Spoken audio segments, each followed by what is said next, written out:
What's tomorrow going to be like? What kind of houses are we going to live in?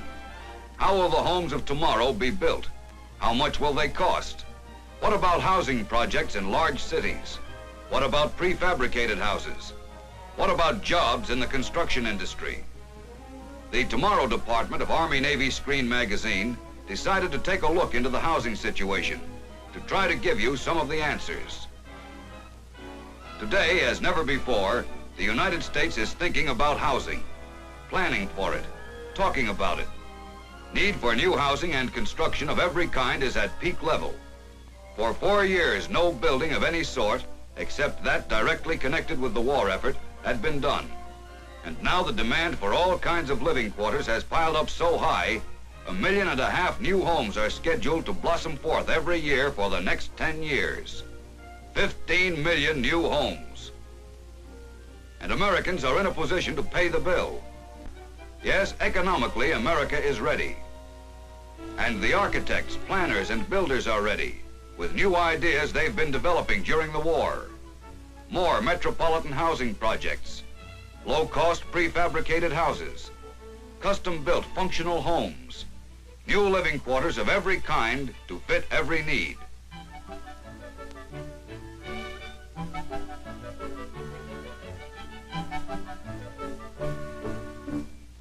Americans realize that slums like these can no longer exist, where 10 million of our people still live in squalor and darkness, where future citizens grow up without sunlight and fresh air and space to play. 40% of American homes are still without modern plumbing. 20% are without gas or electricity. 1/3 of the citizens of the richest nation in the world is ill-housed. But already slums in some metropolitan centers are coming down, condemned by forward-looking civic governments. Down they're coming, the cold water, no light tenements. Down are coming the bad living conditions that produce bad citizens.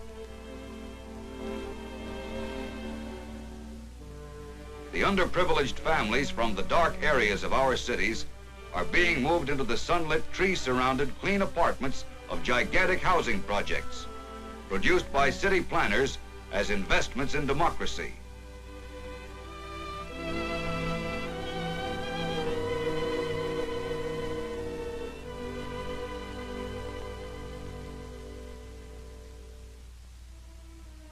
Cities within cities, scientifically planned and built, where a man and his family with a small income can live with comfort and dignity, where there are playgrounds and space for the kids to stretch their growing limbs right outside the front door,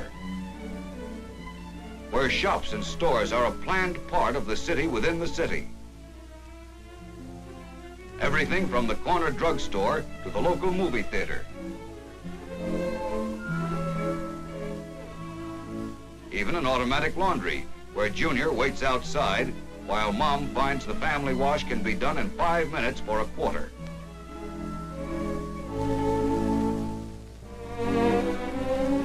Such a housing project as this is the result of planning. Planning so that any 5-year-old can scamper to his heart's content without fear of city traffic. Planning so that the rate of disease goes down and the rate of happiness and health goes up.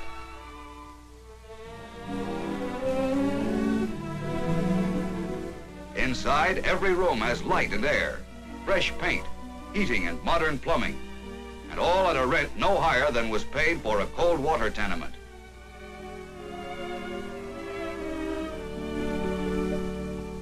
And there are other plans, too, for better living conditions.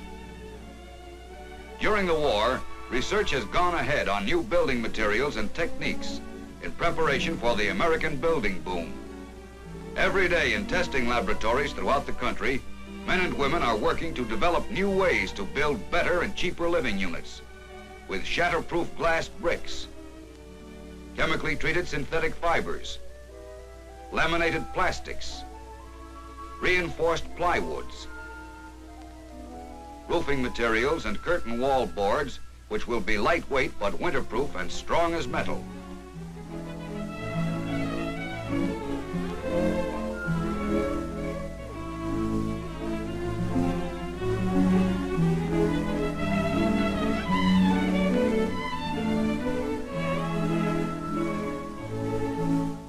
metals such as this light gauge steel, which can be hammered and nailed like wood. And out of the war itself have come new tools and materials for the builders. Materials like plexiglass for the gunner's turret will find innumerable functions to perform in tomorrow's home, which itself may be factory-made, ordered right out of a catalog. Prefabricated is the word for such houses. The parts of the house are stamped out like airplane or automobile parts, crated, shipped, and set up at a price almost anyone can afford. Houses such as these were assembly line made, proving the theory of many a planner that the assembly line principle, which results in low cost and great quantity in everything from toothbrushes to Liberty ships, can be applied to the building trades as well as other industries. The difference in cost between such a prefabricated house as you see here and a custom-built house is the same as the difference between an assembly line built car and one built to an individual's specifications. Prefabricated houses are one way to low-cost living on a high standard level. Mass-produced houses, built and bought as you would buy a car, fit for either city or country way of life.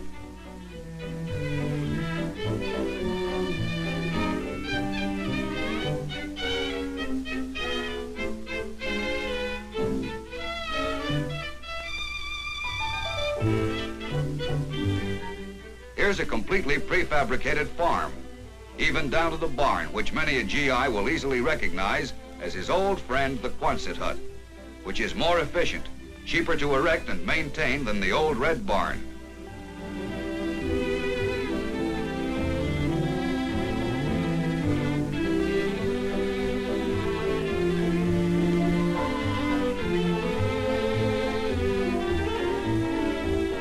And inside, with stalls on rollers, space is saved, and the whole unit is efficient and compact, with such new ideas as fluorescent lighting, paying off in increased chicken production. Another major development in housing is the pre-assembled mass-produced house, like these homes. All the elements were machined by factory methods, but were put together by standard methods in groups on the site. This kind of housing might be described as midway between prefabricated houses, which fit together like an erector set, and the old-style, completely hand-built houses. Entire towns, like the famous secret city of Oak Ridge, where the atom bomb was manufactured, were built of houses like these. And the interior of these homes of tomorrow will sparkle with as many labor-saving devices as an advertising writer's dream.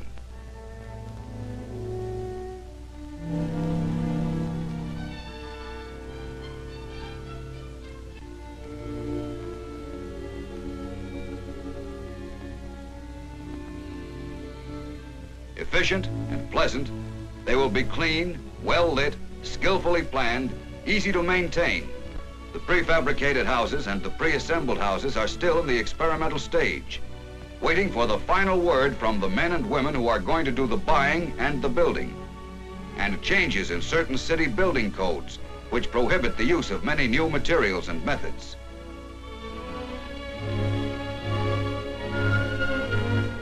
And the planned community and housing projects, too, are in an evolutionary stage, waiting for progressive city governments. Yes, there are many questions about future housing still unanswered, but one thing is sure. The housing boom is going to mean jobs, lots of them. 1.5 million new homes a year for 10 years.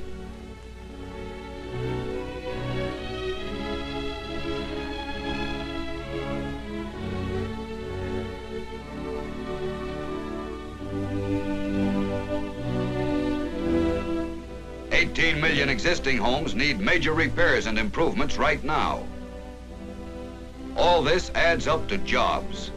And for every man working on the building site, 2 men are employed behind the scenes making building materials and tools. And for every housing unit constructed, men will be needed to build the furniture and run the machines to make the curtains, carpets, kitchen equipment, and the million articles which are needed in a modern house.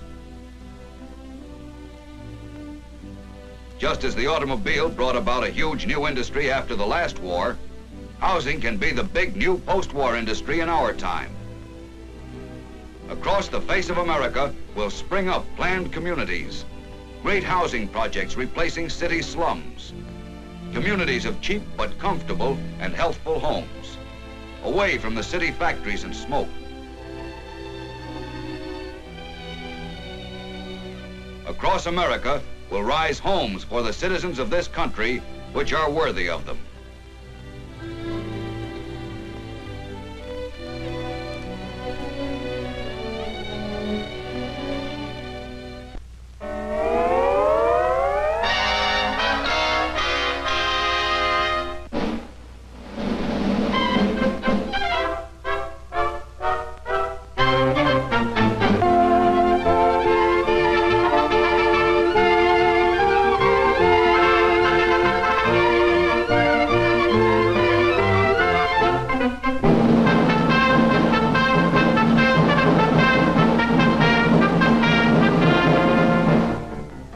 Down through history, Navy men have worn a variety of colorful uniforms.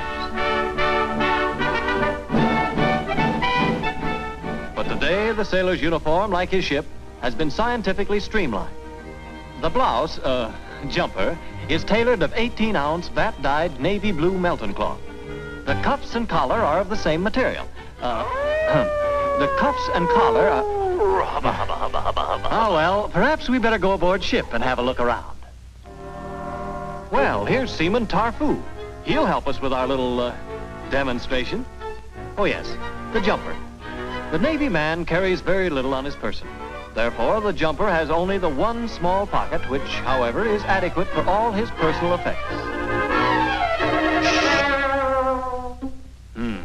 The less said about a sailor's pants, the better.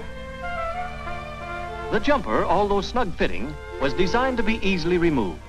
Grasping the lower seam between the thumb and forefinger of each hand and exerting a gentle upward pull, before our sailor boy can say, "Heave-ho the mizzenmast," heave-ho the mizzenmast, heave-ho the mizzenmast. There, it's off in a jiffy.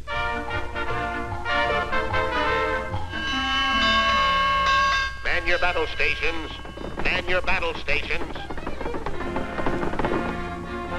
Navy craft are always kept immaculately clean.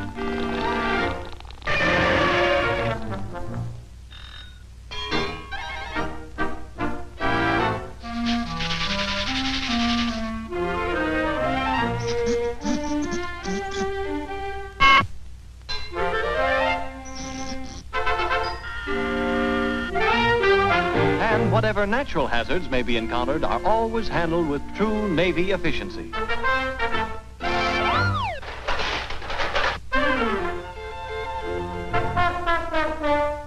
Of all Navy traditions and ceremonies, the most colorful is that of piping the admiral aboard.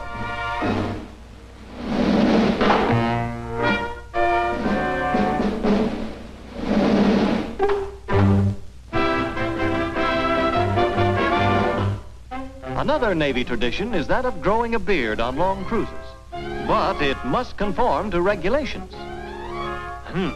The regulation clearly states the hair, beard, and mustache must be worn neatly trimmed.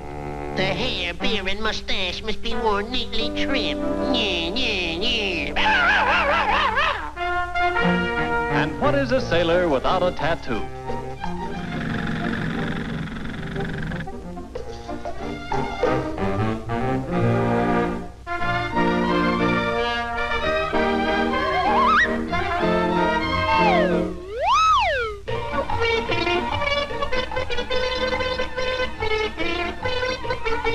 Today's super dreadnought boasts a completely equipped weather forecasting laboratory. Wonder what the weather's gonna be tomorrow. Looks like a storm to me. Seriously, however, Navy equipment is the finest obtainable.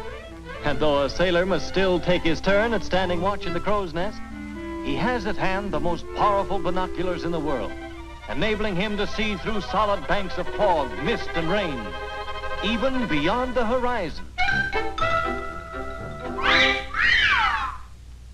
Fresh.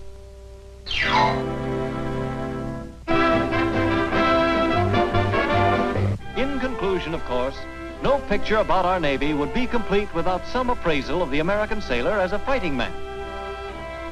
Let's hear from a recognized authority on this subject.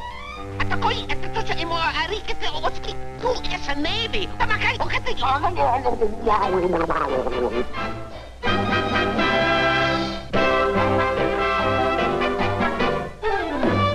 What'd you expect, sailor? The Army made this picture.